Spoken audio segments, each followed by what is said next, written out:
이렇게 정산을 하시면 얼마를 썼는지, 얼마가 남았는지, 왜 많이 남았지, 왜 적게 남았지 원인 분석이 가능해. 감정에 휘둘리지 말고 숫자에 의존하시면 좋겠습니다. 마지막으로 식자재 단가표 있는데 원가 계산 하셔야 되는 분이나 안 해보신 분들도 이거 하면 그대로 할 수 있습니다. 안녕하세요. 저는 2020년도에 배달 장사, 2022년도에 해우까지 함께 하면서 월 매출 3억에 5개의 매장 총괄 팀장으로 있었던 심영찬입니다. 현재는 컨설팅 팀장으로 역임하면서 여러 업체와 함께 협업을 하고 있는데 정산을 안 하시는 사장님들이 너무 많았습니다. 귀찮아서, 피곤해서, 힘들어서. 당연히 장사를 12시간, 13시간 이렇게 하면 피곤하실 수는 있겠지만 현재의 편안함을 위해서 정산을 안 한다는 거는 굉장히 저는 잘못됐다 생각합니다. 마치 전교 1등을 하려면 공부도 열심히 하고 수업 시간에도 집중해야 되고 남들 놀 때도 놀지 않고 공부해야 하는 것처럼 장사도 똑같지 않겠습니까? 장사도 어쨌든 돈 많이 벌려고 하는 거다 보니까 솔직히 처음 세팅할 때 시간이 조금 걸리긴 하거든요. 근데 그것도 1시간 안에는 무조건 되고 매일 5분만 투자해서 지출이랑 매출만 적으면 됩니다. 그러면 정산은 수식 때문에 자동으로 돼요. 그걸 이 영상 보면 한 번에 해결될 수 있거든요. 꼭 한번 보고 매장에 실천까지 하셨으면 좋겠습니다. 실제 사례로 사장님께서 자기는 월 700만 원은 가져간다고 하셨었어요. 근데 제가 매출이나 원가율을 들었을 때는 그게 맞지 않는 것 같아서 한번 정산을 제가 자료를 받아 직접 진행해보니 700만 원이 아니라 150에서 200만 원 정도 가져가시더라고요. 그랬더니 사장님께서 제가 생각했던 것보다 훨씬 적게 났네요. 그러면 어디를 어떻게 줄여야 될까요? 를 여쭤보시더라고요. 이런 것처럼 정산을 하게 되면 매장의 문제점이나 매장에서 과하게 나가는 돈을 잡을 수가 있습니다. 만약에 이 영상을 보고도 따라하지 못하겠다, 아니면 혼자 할 자신이 없다, 그런 분들은 밑에 고정 댓글 보시면 링크가 하나 달려 있거든요. 그 링크 클릭하셔서 신청해 주시면 저희가 무료로 도와드리겠습니다. 그리고 정산을 할 줄 아시는 분들이 계시면 이 다음에 마케팅 정산이라고 있습니다. 마케팅 정산은 대표적으로 네이버, 당근, 인스타 총 3개로 이제 마케팅을 진행하실 텐데 왼쪽 위에 화면 보시면 마케팅 정산, 예를 들어 한 달에 마케팅으로 300만 원을 썼는데 얼마만큼 효과가 있었는지를 알고 싶으신 분들은 해당 영상을 보시면 좋겠습니다. 이제 정산 시작하겠습니다. 저희가 탭은 목표 매출, 월 매출, 지출 내역, 식자재 단가표, 메뉴별 원가파 총 5개로 구성되어 있고요. 목표 매출 칸은 말 그대로 목표 매출을 작성하는 칸인데 평균 매출이 100만 원인데 목표 매출 1000만 원 이렇게 되면 당연히 안 되겠죠. 현실적인 목표 매출로 100만 원, 주말에 180만 원을 판다 가정했을 때, 그리고 실제 매출이 이렇게 나왔으면 목표 매출은 860만 원인데 실제 매출은 700만 원이에요. 그래서 총 달성을 81%밖에 하지 못한 거죠. 그러면 목표를 왜 설정했는지 설정 근거를 목표 매출을 설정할 때 함께 써주는 거예요. 특별한 행사나 이벤트 같은 거를 우리가 시행하지 않을 거기 때문에 평균적인 매출값이 나올 것 같다라는 금액을 적어주고, 성공했으면 왜 성공했는지, 실패했으면 왜 실패했는지, 일주일이 지났을 때 달성 성공 실패 요인을 작성하는 겁니다. 예로 들었을 때는 저희가 지금 실패를 했잖아요. 실패했으면 객수는 평소랑 이제 비슷하게 왔었는데 객단가가 평소보다 좀 낮았다. 그러면 이 실패를 요인 분석까지는 했으니까 이걸 어떻게 하면 달성할 수 있을까에 대한 방안으로 객단가를 올릴 수 있는 세트를 만들어야겠다. 예를 들어 국밥집에서 1인당 평균 객단가는 10,000원입니다. 근데 저희가 세트를 만들어서 예를 들어 국밥 한 그릇에 10,000원씩에 만두, 맛보기 순대, 맛보기 수육을 7,000원, 8,000원에 먹을 수 있게 해요. 이걸 세트로 만들거나 아니면 단품으로 맛보기라는 메뉴를 만들어요. 세트로 만들면 주문 확률이 더 올라가겠죠. 그렇게 해서 이제 2명이 와서 20,000원을 지출하는 걸 27,000원 지출로 만들어서 객단가를 3,500원 가량, 기존 10,000원에서 35% 가량이나 올릴 수가 있어요. 이런 식으로 세트를 좀 구성하면서 손님들이 좀 더 객단가가 있는 메뉴를 주문할 수 있게, 수육을 소중대로 했을 때 20,000원, 25,000원, 30,000원 파는 거를 맛보기로 해서 7,000원 정도 하면 손님들 입장에서도 저 정도면 소비할 수 있겠다라는 생각이 들겠죠. 그런 식으로 객단가를 구성해 주시면 됩니다. 목표 매출 이런 식으로 이용해 주시면 되고, 이제 월 매출로 넘어왔습니다. 카드, 현금, 페이, 계좌이체 손님이 결제할 때 사용하는 방식이 있는데 이거 말고 다른 게 있으시면 다른 걸 작성하시면 됩니다. 저희가 카드로 100만 원, 현금으로 10만 원, 페이 계좌이체들도 10만 원, 10만 원에서 총 130만 원 이렇게 수식이 적용되어 있고요. 이게 이제 점심 객수, 저녁 객수 있는데 이거는 객단가를 파악하기 위해서인데 테이블로 하셔도 되고 객수로 하셔도 됩니다. 매장에 맞게 사용하시면 되고, 계산하기 쉽게 점심에 10명, 저녁에 10명 왔다 하면 저희 객단가는 65,000원이 되게 됩니다. 그리고 네이버 리뷰나 설문조사 있는데 보통 네이버 리뷰나 사장님들이 그래도 확인을 가끔은 하실 겁니다. 매일 하시는 분들도 있을 거고, 매일 보면서 어떤 컴플레인이 달렸거나 안 좋은 이야기가 달렸는지 한번 확인해 보시고, 손님들이 나갈 때는 화내면서 나가는 손님보다는 그냥 나가는 사람들이 많습니다. 그 이유는 그냥 나가고 다음에 안 와도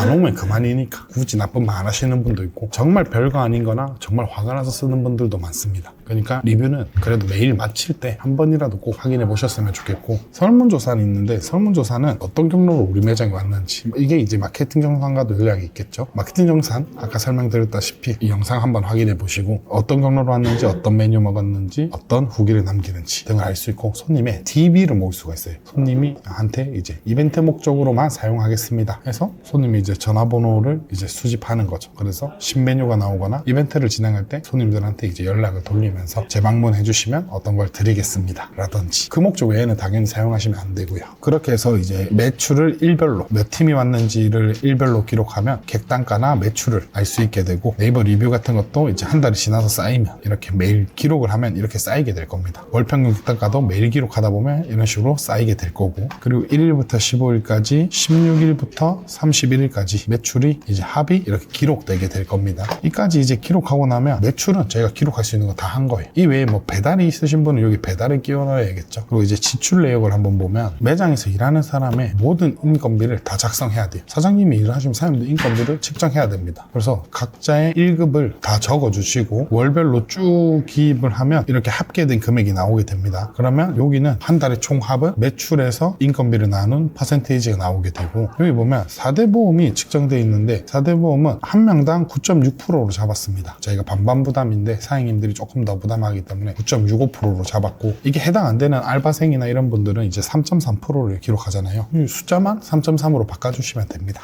그리고 저희가 식자재 같은 경우에는 수산, 정육, 쿠팡, 식자재 마트, 시장 직접 가서 사오는 거 등등 있는데 사올 때마다 그 금액을 적어주시면 돼요. 엄청 세부적으로 하시는 사장님은 야채, 수산, 정육, 공산품, 냉동 등과 같이 5개로 나누시는 사장님들도 있거든요. 이렇게 이제 자기 스타일에 맞게 식자재를 기록해 주시면 되고, 마찬가지로 한 달 동안 작성하면 이렇게 모이게 될 겁니다. 그리고 이제 음료와 주류인데, 음료랑 주류 같은 경우에도 매일 시키지 않잖아요. 적게는 일주일에 한 번, 많게는 뭐 일주일에 2번, 3번까지 그럼 시키신 날마다 적어주시면 되고, 저희가 이걸 일별로 적는 이유는 아무래도 일별로 얼마를 발주했을 때 얼마나 쓰는지, 당연히 재고량까지도 포함해서 하려고 일별로 쓰고 있어요. 그리고 고정비 같은 경우에는 조금 쉽게, 고정비는 월세, 세무기장, 보험, 매장 휴대폰, 테이블 오더 등이 있는데, 쉽게 말해서 변동이 없는 금액을 고정비라고 해요. 월세나 세무기장이나 보험은 늘 똑같은 돈이 나오잖아요. 그래서 그런 비용을 이제 고정비로 적어주셔도 되고, 이것도 이제 예를 들어 한 달이 30일이면 330만 원을 30일로 쪼개시는 분들도 있어요. 그렇게 하면 하루 월세가 33,000원이겠죠. 그걸 이제 적으시는 분들도 있으니까 사장님들도 한번 생각해 보시고 일별로 해보고 싶다면 일별로도 한번 해보셨으면 좋겠습니다. 그럼 이제 조금 더 적나라하게 나오겠죠. 그리고 공과금은 대표적으로 가스, 전기, 수도 이렇게 3개 있는데, 이거 외에 있는 거 더 적어주시고, 가스, 전기, 수도도 한 달로 나누시는 분들도 있으세요. 전기 100만 원 나왔으면 하루에 33,000원인 거예요. 이런 식으로 나누시는 분들도 있고, 그리고 유동비라는 개념은 고정비랑 반대로 저희가 지출이 일정하지 않은 거, 직원 경조사, 회식, 그리고 직원이 다쳐서 반창고를 샀거나 병원에 데려갔거나 등 그런 부분은 이제 유동비라 측정하고 지출했을 때마다 작성해 주시면 됩니다. 그리고 온라인 마케팅은 저희 아까 말씀드렸다시피 대표적으로 네이버, 인스타, 당근 총 3가지 있는데, 네이버, 인스타, 당근 3개 중에서 지출한 금액, 이것도 일별로 쪼개셔도 무관합니다. 그리고 자체 마케팅은 저희 매장마다 이벤트가 너무 많잖아요. 너무 많은데 대표적으로 뭐 할인이나 리뷰나 웨이팅이나 단체나 재방문이나 등등의 이벤트들이 있을 텐데, 대표적으로 리뷰 이벤트 하나 예를 들면, 리뷰 이벤트 하면 저희가 아이스크림을 하나 줘요. 아이스크림이 한 개 원가가 300원에 제가 때운다 가정하면, 리뷰 이벤트를 그날 10명이 참여하면 10명 곱하기 300원을 해야겠죠. 그러면 10명이 참여했고 300원을 지출했으면 총 금액은 3,000원이겠죠. 3,000원도 이것도 지출이에요. 식자재를 사고 손님한테 제공을 했으니까. 그래서 이런 식으로 하면 이제 월 매출에 자동적으로 기입이 됩니다. 지출 내역 자체 마케팅에 넣어서 사용하기. 자, 이런 식으로 이제 마케팅까지 쭉 적으면 여기 월 매출 칸에 인건비, 식자재, 고정비, 공과금, 유동비, 온라인 마케팅비, 자체 마케팅비 등 금액이 나오게 되고, 세금은 저희가 매출의 7%로 현재 잡아놨어요. 왜냐면 카드 수수료도 1.7에서 9% 있죠. 부가세 10%, 종소세 등등등등 하면 매출에 뭐 얼마나 빼놔야 될지 고민하시는 분들이 계실 텐데, 저희는 평균적으로 매출의 7%를 빼놓기를 권장드립니다. 오늘 저희가 이제 한번 어떻게 사용하는지 보여드렸는데, 보면 이걸 제가 매달 기록을 하지 않고 이렇게 예시 자료다 보니까 좀 더 사용이 와닿게 하기 위해서 실제 매장에서 사용한 걸 한번 보여드릴게요. 여기 매장은 고깃집입니다. 고깃집인데 월 매출이 6,500만 원이고, 인건비, 식자재, 고정비, 공과금, 유동비, 마케팅비, 세금 등을 쭉 하면 5,030만 원의 지출이 있었어요. 그래서 이제 23%가 남아서 마진율은 1,500만 원 정도가 나온다라고 이렇게 되어 있는데,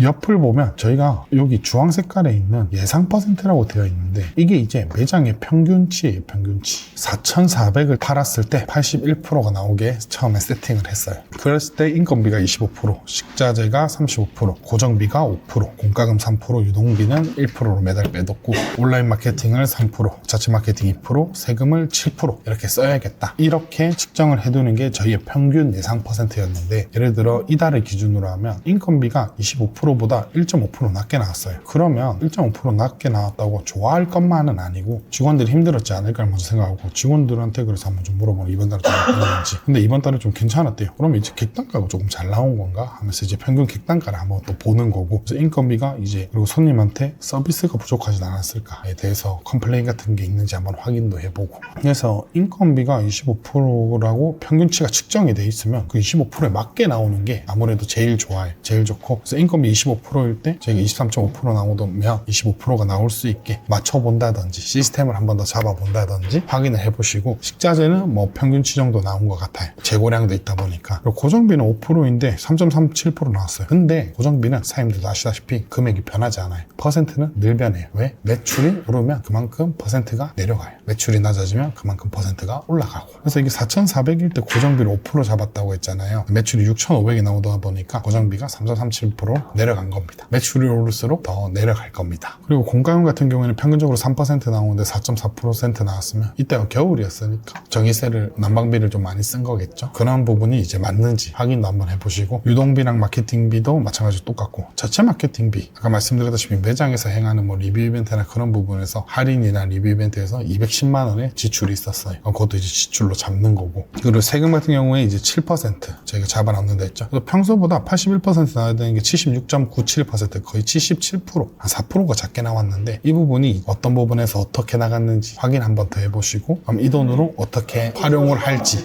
또 이렇게 진행을 하셔야 됩니다. 이렇게 하면 이제 정산에 대해서 사장님께서 이렇게 정산을 하시면 얼마를 썼는지, 얼마가 남았는지, 왜 많이 남았지, 왜 적게 남았지, 원인 분석이 가능해요. 감정에 휘둘리지 말고 숫자에 의존하시면 좋겠습니다. 마지막으로 식자재 단가표 있는데, 원가 계산 하셔야 되는 분이나 안 해보신 분들도 이거 하면 그대로 할 수 있습니다. 예를 들어 우둔, 소 엉덩이죠.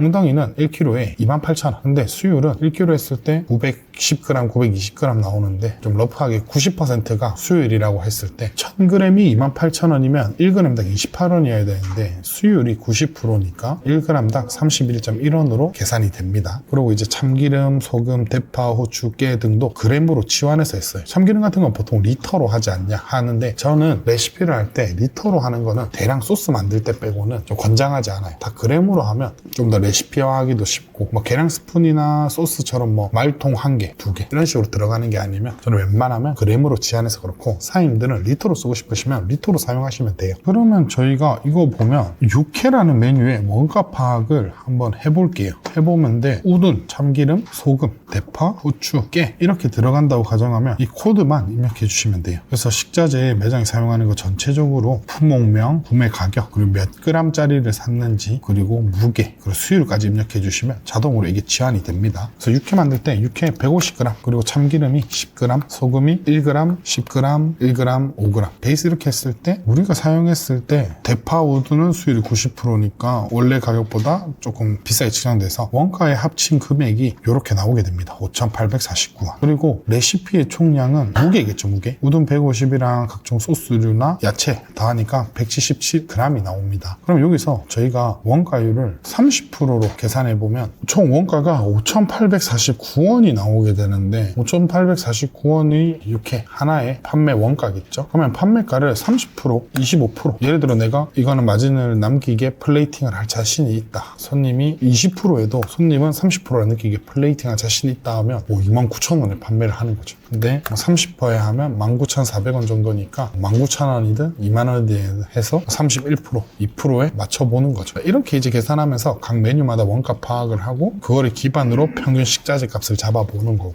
이렇게 하면 각 메뉴의 원가 파악도 할 수 있습니다. 자, 이렇게 오늘 저희가 정산에 대해서 한번 알아봤는데요. 정산 안 하고 계시는 사장님들은 꼭 한번 해보시고, 정산 해보신 분들은 앞에 말씀드렸다시피 영상 한번 꼭 보면서 마케팅 정산에서 마케팅으로 최고 효율을 뽑아내세요. 마케팅을 그냥 돈 내고 맡기거나 노출했다고 끝이 아닙니다. 계속 확인해야 돼요. 귀찮죠? 근데 그래야 제가 뽑죠. 저희 장사 돈 벌려고 하잖아요. 다음에 또 이렇게 좀 유익한 영상 들고 올 테니까 오늘 정산 보여드리는 거 꼭 해보시고, 오늘도 고생하셨고 자영업자분들 화이팅입니다.